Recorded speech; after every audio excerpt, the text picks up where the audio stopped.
네, 안녕하십니까. 악마의 청음 헤르만 카우디오 한우키입니다. 지난 시간에 렉스턴 스포츠의 분석을 통해서 튜닝을 해야 된다고 말씀을 드렸습니다. 그 이유는 바로 중복 투자를 하지 않고 내 소중한 돈을 아끼기 위해서입니다. 그리고 중복 투자를 하든 안 하든 돈을 들여서 튜닝을 했을 때 내가 원하는 것을 얻지 못했을 때의 스트레스와 그 자괴감은 이루 말할 수가 없습니다. 왜냐하면 본인이 선택을 잘못했다는 것을 인정하기가 싫은데 현실은 그렇지 않거든요. 그래서 카우디오 튜닝 같이 미리 들어보고 튜닝할 수 없는 것은 반드시 제가 항상 드리는 말씀이 있지 않습니까? 반드시 어떤 식으로 튜닝의 시스템을 결정하는 그 과정이 있는 카우디오 샵을 찾아가시라, 이렇게 말씀을 드렸습니다. 그래서 지난 시간에 제가 얘기한 것은 시스템에 대한 분석, 그 다음에 RTA를 통해서 어떻게 해야 되는지, 그리고 청음을 통해서 이 사운드가 어떤 상태인지를 분석을 해드렸습니다. 자, 이번 시간에는 저기 지금 그림이 있지만 시스템을 구성해 볼 겁니다. 시스템을 구성하는데 여러 가지 그 정상적인 중급 시스템, 그 다음에 가성비 있는 시스템, 그 다음에 렉스턴 스포츠에서 부족한 저음을 300W짜리 저음, 우퍼를 넣는 시스템, 그 다음에 정말 가성비 있는 시스템, 그리고 C2 우퍼까지 이렇게 4-5가지 정도를 살펴볼 예정입니다. 하지만 여기서 중요한 것이 있습니다. 튜닝을 하기 전에 여러분들이 알아야 될 것이 있습니다. 그래야 혹시라도 저한테 안 오셨을 때 물론 다른 카우디오 샵 가실 수 있습니다. 하지만 튜닝을 하기 전에 반드시 제가 항상 드리는 말씀 있지 않습니까? 3군데 정도를 방문을 하시든 통화를 하시든 해서 상담을 통해서 여러분들이 어느 정도 감을 잡을 수 있습니다. 이 카우디오 샵 수준이 어느 정도인지를 알려면 지금부터 제가 이야기하는 내용을 집중하셔야 됩니다. 렉스턴 스포츠를 튜닝하는 데 있어서 중요한 것은 사운드죠. 하지만 그보다 더 중요한 것은 사실은 이 가격입니다. 이 가격을 빼놓고 어떤 것도 논할 수가 없는 것이죠. 그래서 어떤 시스템을 했을 때 가격이 어떻게 변동되는지를 좀 알아보겠습니다. 왜냐하면 비용을 정해놓고 튜닝을 하게 되면 기본적으로 내가 원하는 것과는 별개의 사운드를 얻을 수 있습니다. 예를 들면 내 마음은 부산까지 가고 싶은데 비용은 대전까지뿐이 못 가는 거죠. 튜닝을 하기 전에 여러분들이 꼭 알아야 되는 것은 바로 이 가격입니다.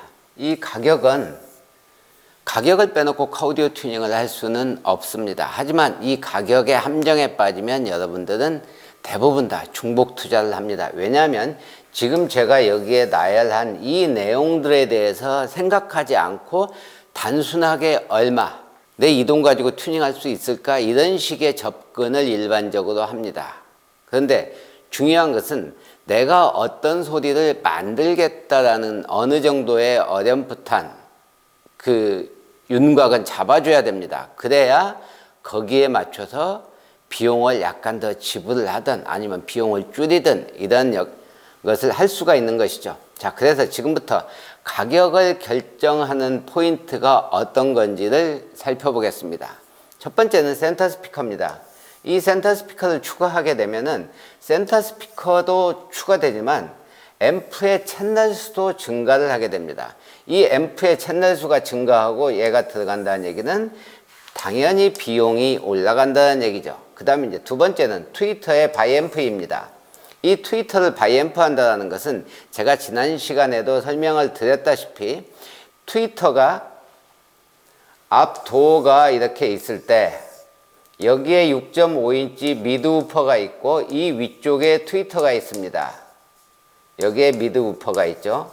자, 6.5인치 미드 우퍼가 있고 트위터가 있는데 이 두 개의 거리가 너무 멀 경우에는 내 귀에 다가올 때는 시간과 위상이 변경돼서 다가오게 됩니다. 그리고 각각의 이 거리가 다르기 때문에 이 6.5인치가 내 귀에 다가오는 시간과 트위터가 다가오는 시간이 다르기 때문에 서로 또 유상이 안 맞게 됩니다.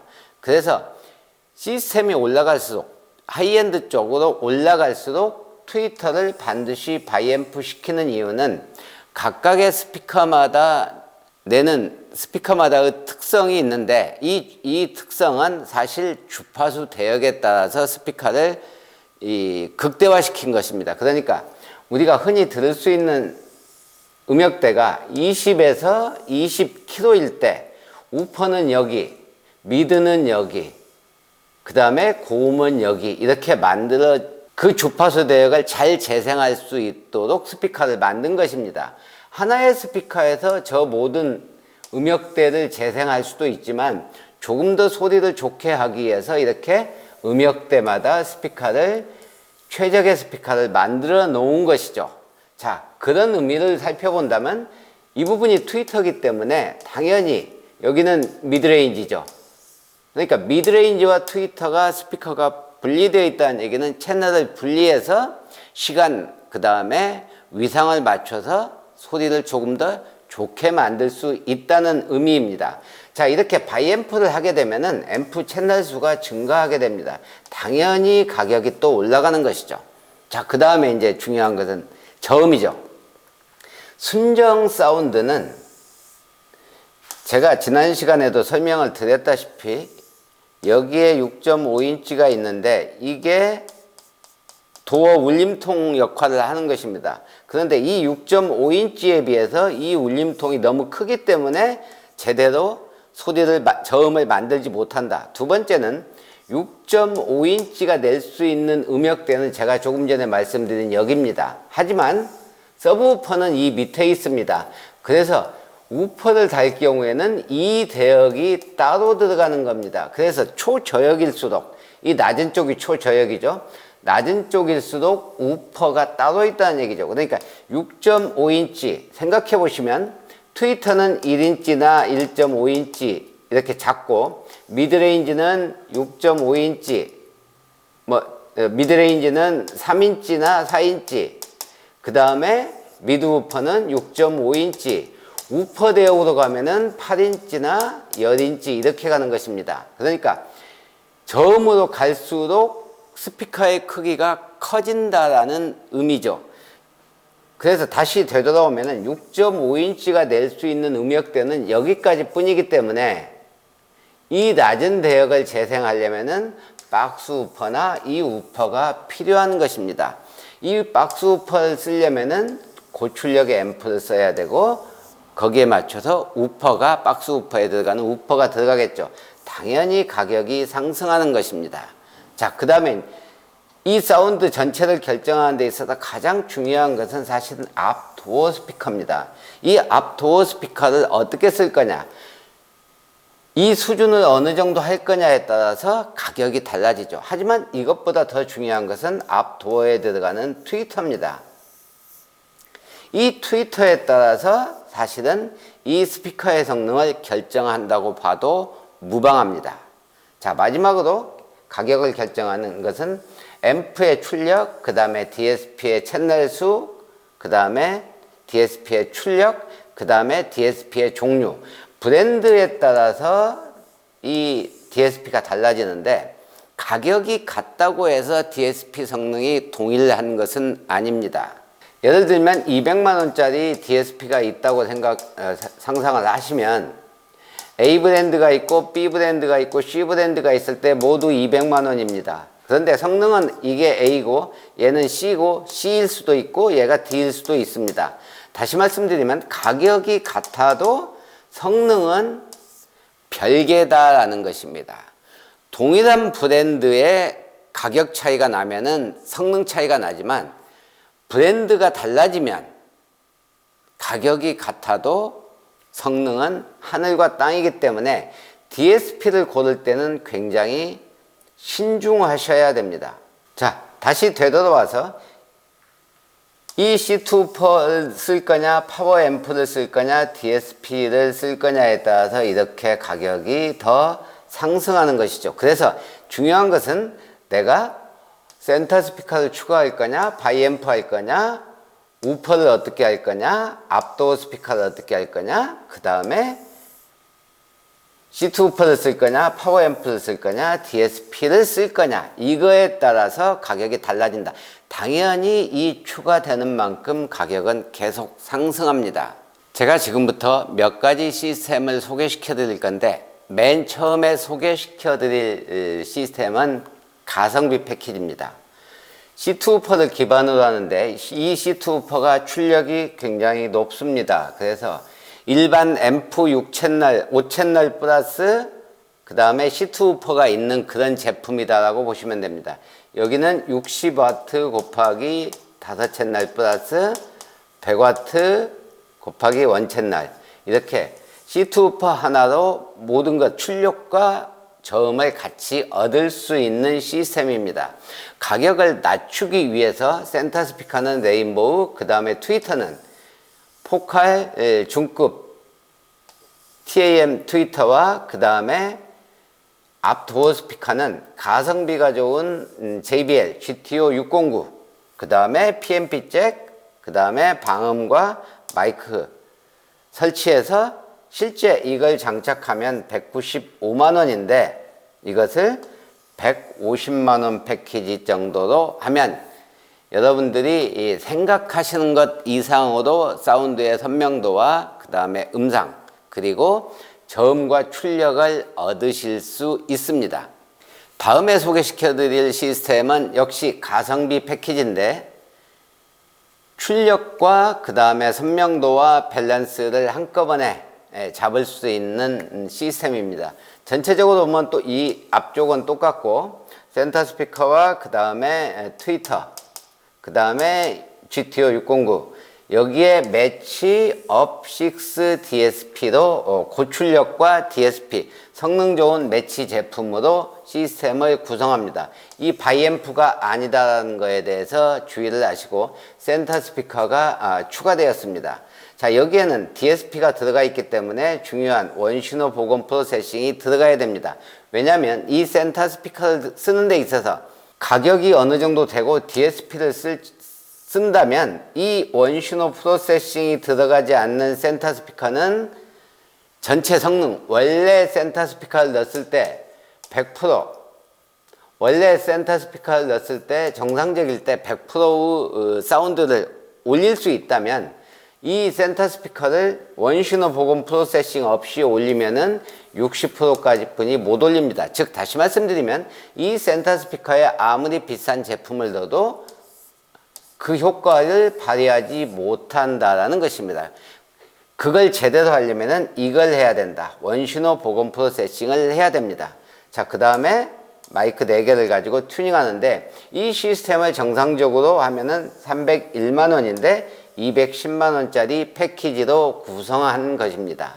자, 이 패키지를 구성한 이유는 한 가지 이유가 더 있습니다. 저음이 부족하다 그러면 여기에 C2 우퍼를 넣어서, 왜냐하면은 이 매치업 6가 6채널인데 실제 현재 사용하고 있는 것은 5채널입니다. 그래서 나머지 한 채널 가지고 헤드만 50 WI를 넣으면 C2 우퍼로 저음까지 얻을 수 있다는 것입니다. 그래서 확장성 있는 시스템으로 만든 것입니다. 세 번째로 소개시켜 드릴 시스템은 여기 보시면 이 300W의 강력한 300W의 C2 우퍼를 이 뒤에 시트 하단에 넣는 것입니다. 뒤 시트, 실제로는 여기에 들어가겠죠. 여기에 슬림형으로 포칼 제품을 넣고 그 다음에 매치의 M5.4, 그 다음에 헤드만의 2016, 그 다음에 원신호 복원 프로세싱을 통해서 이 앞쪽은 동일합니다. 자, 이렇게 했을 때 실제는 480만 원이 나오는데 350만 원에 할 수 있는 파격적인 가격으로 시스템을 구성해 봤습니다. 자, 이렇게 세 가지는 제가 C2 우퍼를 기반으로 하는 시스템 하나, 그 다음에 DSP를 기반으로 하는 우퍼 없이 만드는 시스템 하나, 그 다음에 파워풀한 저음을 만들고 밸런스 있는 사운드를 만들 수 있는 시스템, 이렇게 세 가지를 소개시켜 드렸습니다. 자, 마지막으로 정상적인 이렇게 할인 패키지가 아닌 일반적인 시스템을 구성한다고 했을 때 중급으로 우퍼 없이 구성한다면은 이런 시스템이 유효하겠습니다. 센터 스피커는 포칼 ES100K, 그 다음에 압도 스피커는 ES165K, 그 다음에 여기에 이렇게 바이앰프를 하고, 그 다음에 8채널 매치업 DSP, 그 다음에 C2 우퍼를 여기다 장착하고, 나머지는 일반적인 내용들입니다. 자, 이 정도 하면은 이제 중급 우퍼 없이 C2 우퍼 비용을 좀 줄여서 저음을 만드는 그런 중급 정도의 튜닝이 되겠습니다. 조금 전에 C2 우퍼를 기반으로 해서 중급 튜닝을 설명을 드렸었는데 300W의 저음 우퍼를 이 시트 하단에 장착을 해서 만들 수 있는 시스템을 구성해 보면은 대략 이런 시스템이 나옵니다. 이 앞부분은 동일합니다. ES100K, ES165K, 그 다음에 매치업 8 DSP, 그 다음에 이 우퍼가 들어가는데 이 우퍼를 구동하기 위해서 모노앰프가 이 사이즈가 동일한 고출력의 모노앰프가 추가가 돼야 되는 것이죠. 자, 이렇게 하면은 거의 500이 넘습니다. 그래서 제가 아까 말씀드린 패키지, 할인 패키지 시스템으로 300만원대 중반으로 풀 시스템을 구성할 수 있다. 그리고 이제 전체적으로 설명을 안 한 부분이 있는데 바로 뒷도어 스피커입니다. 뒷도어 스피커 역시 저음을 어느 정도 만들고 출력을 만들어야 되는데 뒷도어 스피커를 방음 작업을 하고 저가격이라도 바꿔주는 게 사운드 전체적으로 좋습니다. 왜냐하면 뒤에서 나오는 사운드 자체가 울림통이 불안정하기 때문에 지저분한 저음이 나오게 됩니다. 그래서 가능하면은 저렴한 가격이라도 뒷도어 스피커를 교체하는 게 좋습니다. 네, 이상으로 넥슨 스포츠 칸 카오디오 튜닝에 대한 일반적인 시스템, 지난 시간에 분석을 해드렸고 이번 시간에는 시스템을 구성하는데 차량 자체가 합리적인 소비자들이기 때문에 제가 시스템도 합리적인 패키지를 앞쪽에 3개를 소개시켜 드렸고, 그 다음에 좀 여유가 있고 그러신 분을 위해서 제가 2가지 시스템을 소개를 시켜 드렸습니다. 이것 위에도 소리를 만들 수 있는 다양한 시스템은 얼마든지 있습니다. 가장 중요한 것은 카오디오 튜닝할 때 정말로 중요한 것은 상담을 통해서 이 카오디오 샵이 내가 원하는 소리를 만들어낼 수 있는지에 대한 내용을 여러분들이 파악을 해야 됩니다. 왜냐? 카오디오는 미리 들어볼 수 없기 때문입니다. 그래서 카오디오를 튜닝하는 데 있어서 가장 중요한 것은 제가 매번 강조하지만 카오디오 샵을 잘 만나면 되고, 그걸 카오디오 샵을 잘 못 만난다 하더라도 여러분들이 카오디오 샵을 고르는 순서를 고르는 방법을 알아야 됩니다. 그것은 3군데 정도를 정해놓고 여러분들이 실제로 상담을 통해서 이 카오디오 샵이 내가 원하는 소리, 그 다음에 이 카오디오 샵이 전문성이 있는지, 이 카오디오 샵이 엉뚱한 소리만 하는지, 이것을 여러분들이 파악을 해서 실제로 방문한 다음에 상담을 통해서 결정하는 것이 좋습니다. 자, 그러나 가장 중요한 것은 제 영상을 보시면은 여러분들이 어느 정도 제 영상을 한두 번 이렇게 보시면 어디 가서도 중복 투자 없이 튜닝을 할 수 있는 기본 지식은 갖게 됩니다. 오늘 또 영상을 시청해 주신 여러분 감사합니다. 헤드만 카오디오 한욱희였습니다.